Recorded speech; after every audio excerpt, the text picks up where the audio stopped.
Alright, so hey everyone. Today I want to take a look at the Deadzones for the Otogi titles. So starting with the first game, Myth of Demons. For the camera, it uses a 40% square dead zone.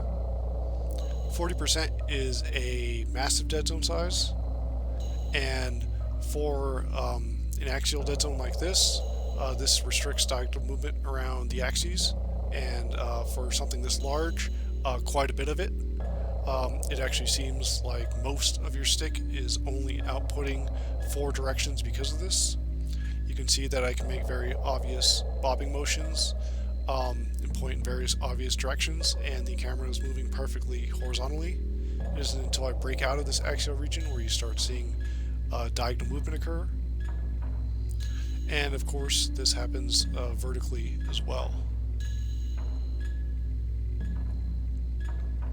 You might also notice that this game inverts both axes, and there is not an option to control this. For movement, this uses a slightly larger dead zone, about 46%, and it's sort of a rounded square shape, so it seems like there's a circular dead zone sitting on top of the default 40% axial dead zone. The little squarish shape right under the dead zone is you have to move about 46% to begin moving, but you have to move back to about 42% to stop moving.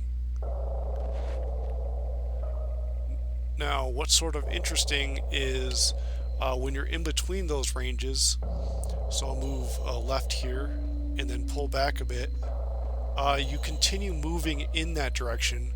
The camera auto follows to move to the back of the character, but you can see I'm moving in the same direction that I originally inputted, even though that's not relative to the camera anymore. It's a little too difficult to demonstrate here, but if you moved back within this region and traced, you actually would just keep moving the same direction. This is a little interesting. It's not something that you'd probably ever notice when playing, but it's interesting that it's there at all. The shaded region represents the run threshold, so once you move past that, you just begin running. The range for walking is very tight, so you really can't easily walk unless you really try to. It would have made more sense for this threshold to be like 70 or 80% or something, just to give more equal division between walking and running.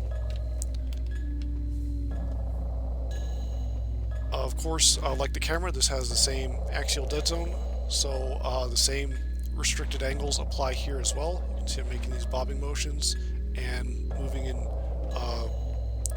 perfectly one of these 4 directions. You don't see diagonal movement occur until you break out of these axial regions. And to trace the dead zone, you can see where those diagonals kick in.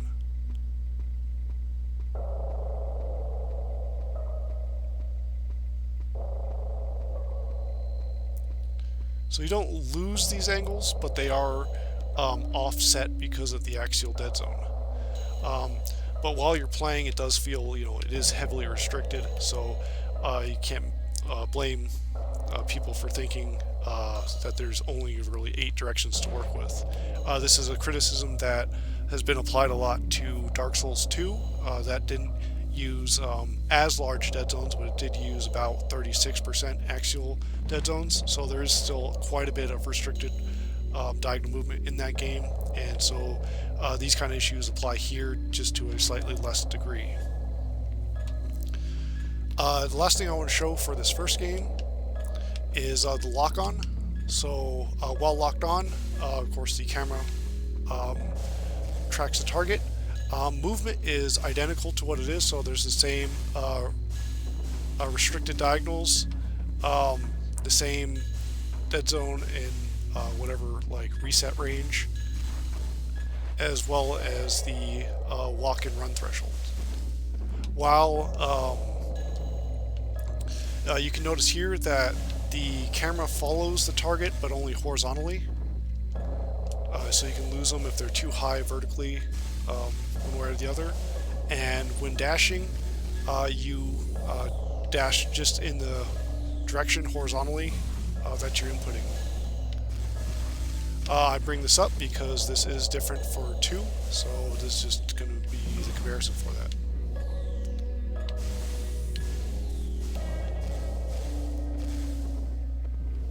But now we'll move on to the second game in the series. Alright, so with Otogi 2, Immortal Warriors, we have for the camera the same exact controls as the first game, so still a 40% axial dead zone, the same heavily restricted diagonal movement as a result, and the same inverted controls, so that's not any different here. Movement is slightly different. The dead zone is a hair smaller than the first game. The first game was about 46%. Here it's about 43%. And there's no kind of pullback threshold. Once you fall under the dead zone, you just stop moving. Walking has been removed from the sequel. This game has 6 playable characters, so they probably didn't want to make unique animations for all those characters. It was a little difficult to access in the first game without, trying to walk. But that is a bit of granularity that the first game has that the second game doesn't. But otherwise, the restricted angles are exactly the same. You can see that you only can access diagonal movement within these green regions, so that's not any better here as well. What has changed more significantly is the lock-on. So while locked on, the movement dead zone is the same. However, you're restricted to 4 directions, and you can see the thresholds here. Forward has the widest range, back has the smallest. Of course, it's a little interesting that they're not equally spaced, but it's basically impossible to not move in one of these 4 directions, so that's not really noticeable. But this is a pretty big step back because while the axial dead zones heavily restricted your diagonal movement, you still could access it within the sort of pie slices that were dedicated to it. Here you just only have 4 directions to work with, and that can make movement feel very stiff. This is a pretty severe downgrade from the previous game. The other things I mentioned in the first game, the camera only tracked horizontally, but in the second game it tracks vertically as well. So this is quite a bit nicer for tracking targets. And when dashing, when you dash backwards, even in the air, you'll maintain your elevation, but when you dash forward or left and right, you dash towards the target, including changing your elevation, which is extremely convenient. In the first game, if there was an airborne target, you'd have to either jump up to meet them, or if you weren't already at that elevation, you'd have to kind of uppercut your way to sort of match that elevation. So that's a pretty big improvement. When you dash horizontally, just when you're on the ground, you'll just dash along the ground, but when you're airborne, the character will try to change to meet them. So as you can see, change pretty dramatically to match that elevation, and this gets pretty extreme with the higher you go. So there are some big improvements, but the general movement dead zone is quite a bit worse than it was in the previous game. But that about covers things, so thanks for watching, and everyone, have a good rest of your day.